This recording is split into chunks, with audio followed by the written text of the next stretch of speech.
أعوذ بالله من الشيطان الرجيم. بسم الله الرحمن الرحيم. أتى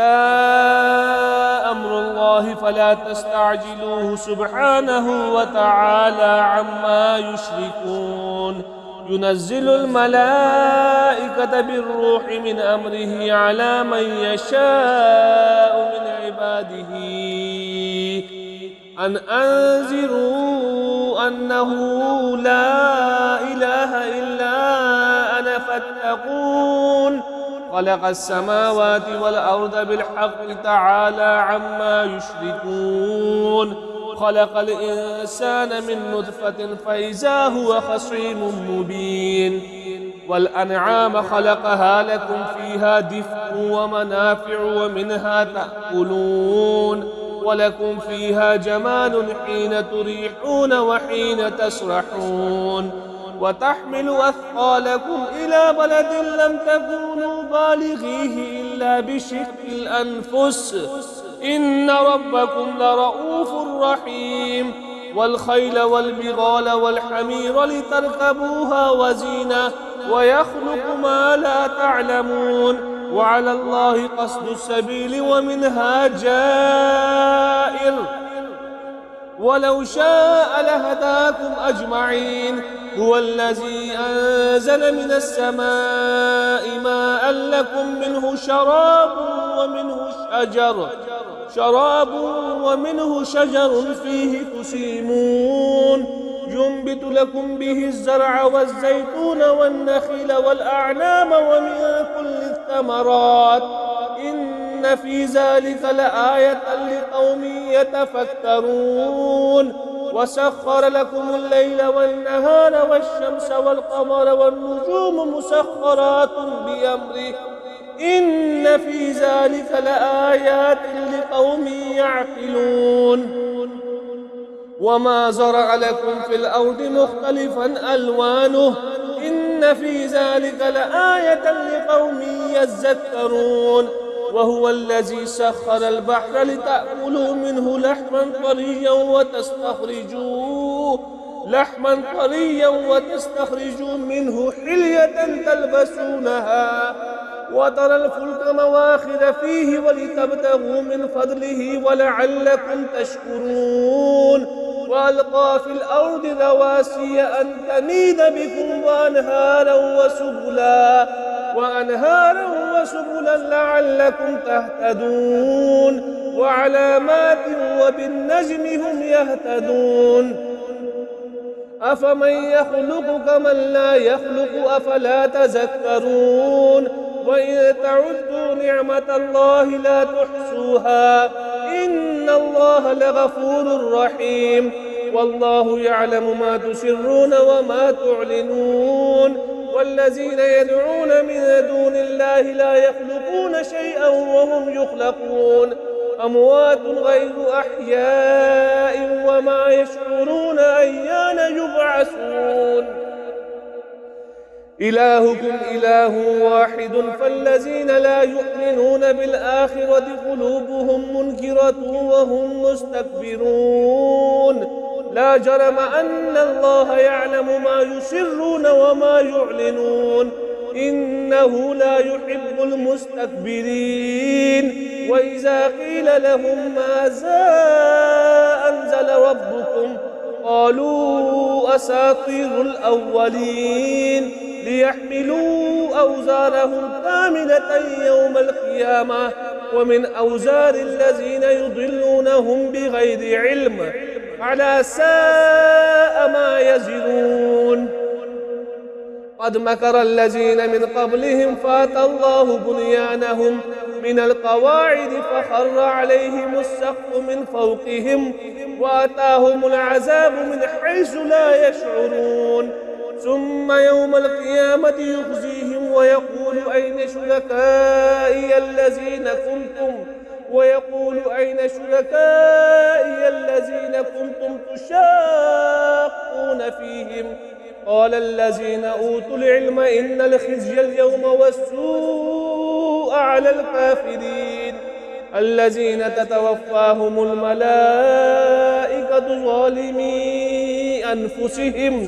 فألقوا السلم ما كنا نعمل من سوء بلى إن الله عليم بما كنتم تعملون فادخلوا أبواب جهنم خالدين فيها ولبئس مثوى المتكبرين.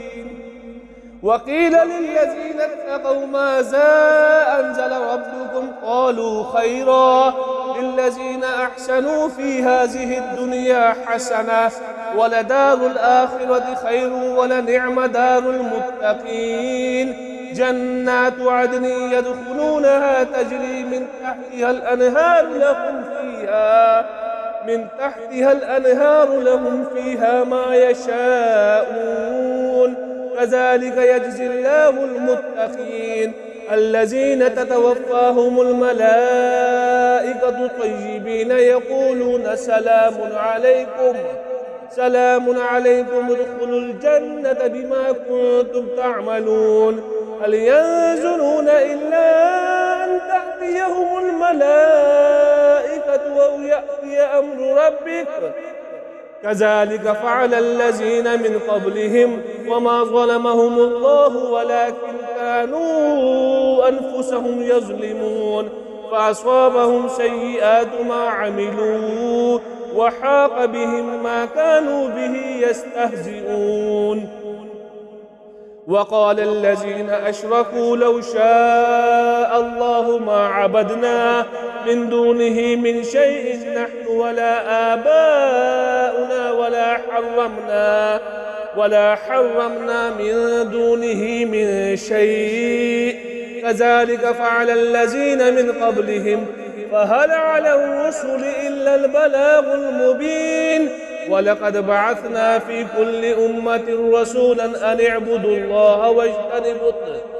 أن اعبدوا الله واجتنبوا الطاغوت ومنهم من هدى الله ومنهم من حقت عليه الضلالة فسيروا في الأرض فانظروا كيف كان عاقبة المكذبين إن تحرص على هداهم فإن الله لا يهدي من يضل وما لهم من ناصرين وأقسموا بالله جهد أيمانهم لا يبعث الله من يموت بلى وعدا عليه حقا ولكن أكثر الناس لا يعلمون ليبين لهم الذي يختلفون فيه وليعلم الذين كفروا أنهم كانوا كاذبين إنما قولنا لشيء إذا أردناه أن نقول له كن فيكون والذين هاجروا في الله من بعد ما ظلموا لنبوئنهم في الدنيا حسنة ولأجر الآخرة أكبر لو كانوا يعلمون الذين صبروا وعلى ربهم يتوكلون وما أرسلنا من قبلك إلا رجالا نوحي إليهم فاسألوا أهل الذكر إن كنتم لا تعلمون بالبينات والزبر وأنزلنا إليك الذكر لتبين للناس ما نزل إليهم ولعلهم يتفكرون أفأمن الذين مكروا السيئات أن يخسف الله بهم الأرض أو يأتيهم العذاب من حيث لا يشعرون أو يأخذهم في تقلبهم فما هم بمعجزين أو يأخذهم على تخوف فإن ربكم لرؤوف رحيم أولم يروا إلى ما خلق الله من شيء يتفيأ ظلاله عن اليمين والشمائل سجدا لله وهم داخرون ولله يسجد ما في السماوات وما في الأرض من دابة والملائكة وهم لا يستكبرون يخافون ربهم من فوقهم ويفعلون ما يؤمرون وقال الله لا تتخذوا إلهين اثنين إنما هو إله واحد فإياي فارهبون وله ما في السماوات والأرض وله الدين واصبا أفغير الله تتقون وما بكم من نعمة فمن الله ثم إذا مسكم الضر فإليه تجأرون ثم إذا كشف الضر عنكم إذا فريق منكم بربهم يشركون ليكفروا بما آتيناهم فتمتعوا فسوف تعلمون ويجعلون لما لا يعلمون نصيبا مما رزقناهم الله لتسألن عما كنتم تفترون ويجعلون لله البنات سبحانه ولهم ما يشتهون وإذا بشر أحدهم بالأنثى ظل وجهه مسودا وهو كظيم يتوارى من القوم من سوء ما بشر به أيمسكه على هون أم يدسه في التراب ألا ساء ما يحكمون للذين لا يؤمنون بالآخرة مثل السوء ولله المثل الأعلى وهو العزيز الحكيم ولو يؤاخذ الله الناس بظلمهم ما ترك عليها من دابة ولكن يؤخرهم إلى أجل مسمى فإذا جاء أجلهم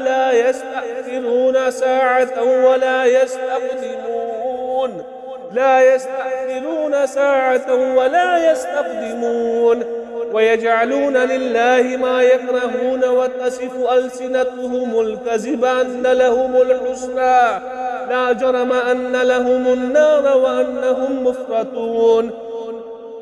تالله لقد أرسلنا إلى من قبلك فزين لهم الشيطان أعمالهم فهو وليهم اليوم ولهم عذاب أليم وما أنزلنا عليك الكتاب إلا لتبين لهم الذي اختلفوا فيه وهدى ورحمة لقوم يؤمنون والله أنزل من السماء ماء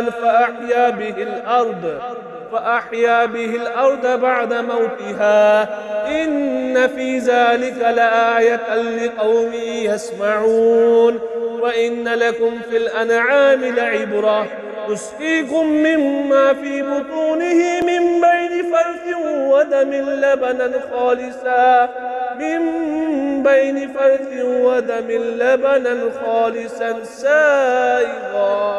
لبنا خالصا سائغا للشاربين ومن ثمرات النخيل والأعناب تتخذون منه سكرا ورزقا حسنا إن في ذلك لآية لقوم يعقلون وأوحى ربك إلى النحل أن اتخذي من الجبال بيوتا ومن الشجر ومما يعرشون ثم كلي من كل الثمرات فاسلكي سبل ربك ذللا يخرج من بطونها شراب مختلف ألوانه فيه شفاء للناس إن في ذلك لآية لقوم يتفكرون والله خلقكم ثم يتوفاكم ومنكم من يرد إلى أرذل العمر لكي لا يعلم بعد علم شيئا إن الله عليم قدير والله فضل بعضكم على بعض في الرزق وما الذين فضلوا براد رزقهم على ما ملكت أيمانهم فهم فيه سواء أفبنعمة الله يجحدون والله جعل لكم من أنفسكم أزواجا وجعل لكم من أزواجكم بنين وحفدة ورزقكم من الطيبات أفبالباطل يؤمنون وبنعمة الله هم يكفرون ويعبدون من دون الله ما لا يملك لهم رزقا من السماوات والأرض شيئا ولا يستطيعون فلا تضربوا لله الأمثال إن الله يعلم وأنتم لا تعلمون ضرب الله مثلا عبدا مملوكا لا يقدر على شيء ومن رزقناه منا رزقا حسنا فهو ينفق منه سرا وجهرا هل يستوون الحمد لله بل أكثرهم لا يعلمون وضرب الله مثلا رجلين أحدهما أبكم لا يقدر على شيء وهو كل على مولاه أينما يوجهه لا يأتي بخير هل يستوي هو ومن يأمر بالعدل وهو على صراط مستقيم ولله غيب السماوات والأرض وما أمر الساعة إلا كلمح البصر أو هو أقرب إن الله على كل شيء قدير والله أخرجكم من بطون أمهاتكم لا تعلمون شيئا وجعل لكم السمع والأبصار والأفئدة لعلكم تشكرون ألم يروا إلى الطير مسخرات في جو السماء ما يمسكهن إلا الله إن في ذلك لآيات لقوم يؤمنون والله جعل لكم من بيوتكم سكنا وجعل لكم من جلود الأنعام بيوتا تستخفونها يوم ظعنكم ويوم إقامتكم ومن أصوافها وأوبارها وأشعارها أثاثا ومتاعا إلى حين والله جعل لكم مما خلق زلالا وجعل لكم من الجبال أكنانا وجعل لكم سرابيل تقيكم الحر وسرابيل تقيكم بأسكم كذلك يتم نعمته عليكم لعلكم تسلمون فإن تولوا فإنما عليك البلاغ المبين يعرفون نعمة الله ثم ينكرونها وأكثرهم الكافرون ويوم نبعث من كل أمة شهيدا ثم لا يؤذن للذين كفروا ولا هم يستعتبون وإذا رأى الذين ظلموا العذاب فلا يخفف عنهم ولا هم ينظرون وإذا رأى الذين أشركوا شركاءهم قالوا ربنا هؤلاء شركاؤنا الذين كنا ندعو من دونك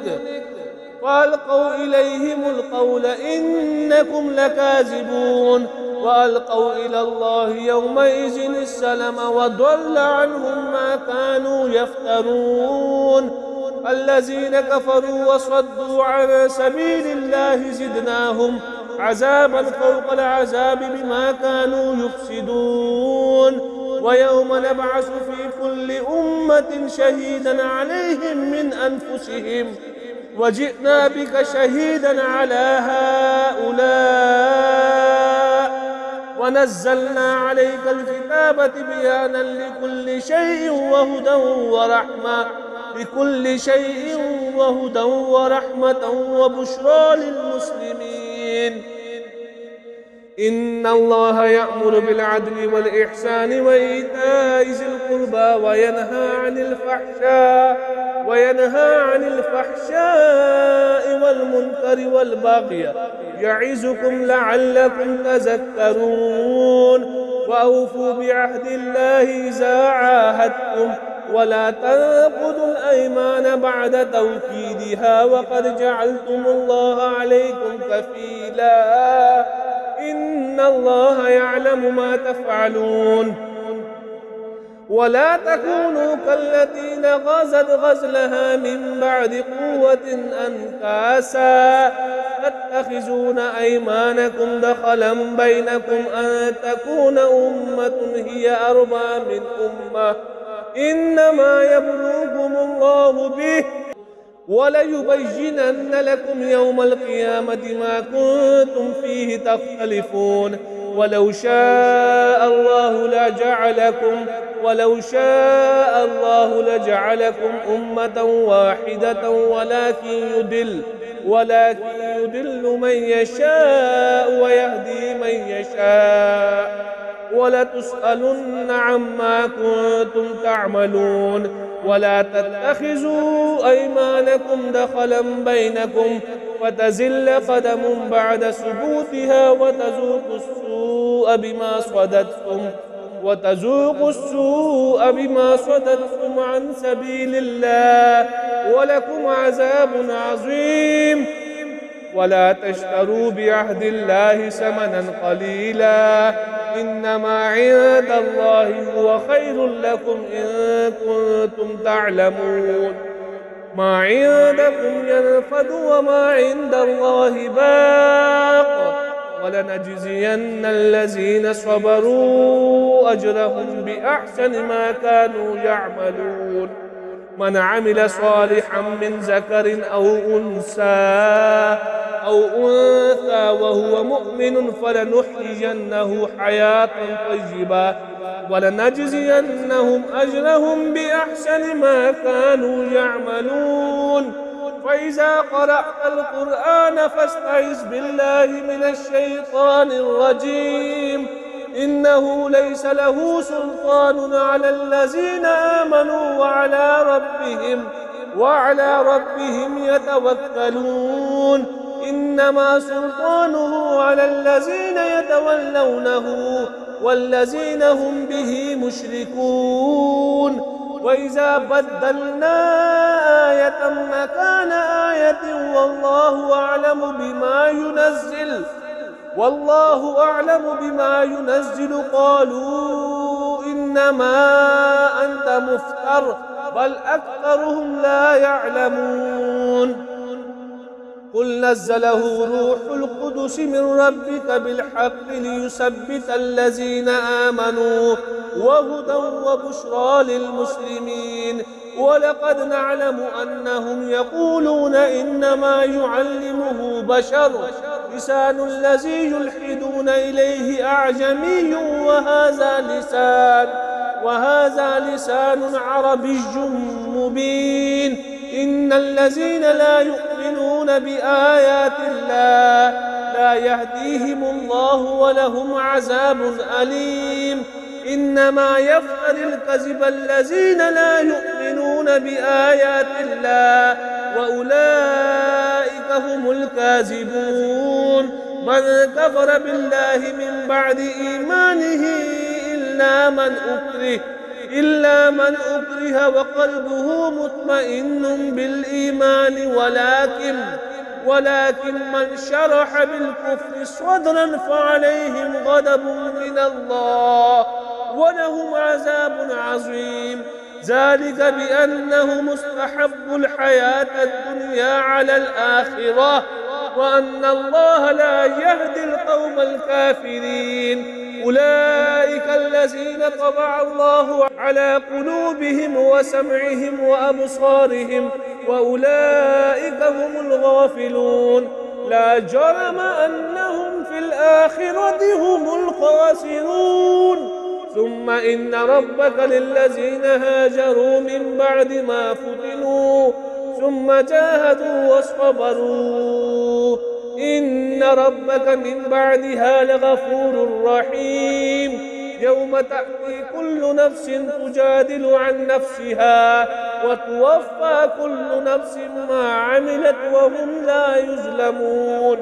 وضرب الله مثلا قرية كانت آمنة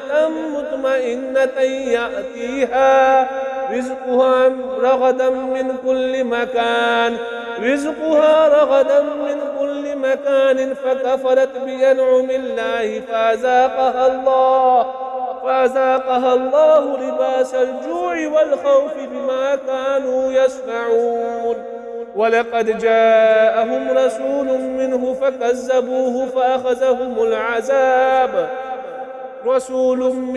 فكذبوه فأخذهم العذاب وهم ظالمون فكلوا مما رزقكم الله حلالا طيبا واشكروا نعمة الله إن كنتم إياه تعبدون إنما حرم عليكم الميتة والدم ولحم الخنزير وما أهل لغير الله به ومن اضطر غير باغ ولا عاد فإن الله غفور رحيم ولا تقولوا لما تصف ألسنتكم الكذب هذا حلال وهذا حرام لتفتروا على الله الكذب إن الذين يفترون على الله الكذب لا يفلحون متاع قليل ولهم عذاب أليم وعلى الذين هادوا حرمنا ما قصصنا عليك من قبل وما ظلمناهم ولكن كانوا أنفسهم يظلمون ثم إن ربك للذين عملوا السوء بجهالة ثم تابوا من بعد ذلك وأصلحوا إن ربك من بعدها لغفور رحيم إن إبراهيم كان أمة قانتا لله حنيفا ولم يكن من المشركين شاكرا لأنعمه اجتباه وهداه إلى صراط مستقيم وآتيناه في الدنيا حسنة وإنه في الآخرة لمن الصالحين ثم أوحينا إليك أن اتبع ملة إبراهيم حنيفا وما كان من المشركين إنما جعل السبت على الذين اختلفوا فيه وإن ربك ليحكم بينهم يوم القيامة فيما كانوا فيه يختلفون ادع إلى سبيل ربك بالحكمة والموعظة الحسنة وجادلهم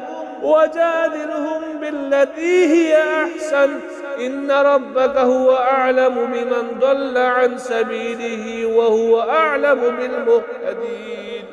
وإن عاقبتم فعاقبوا بمثل ما عوقبتم به ولئن صبرتم لهو خير للصابرين واصبر وما صبرك إلا بالله ولا تحزن عليهم ولا تك في ضيق مما يمكرون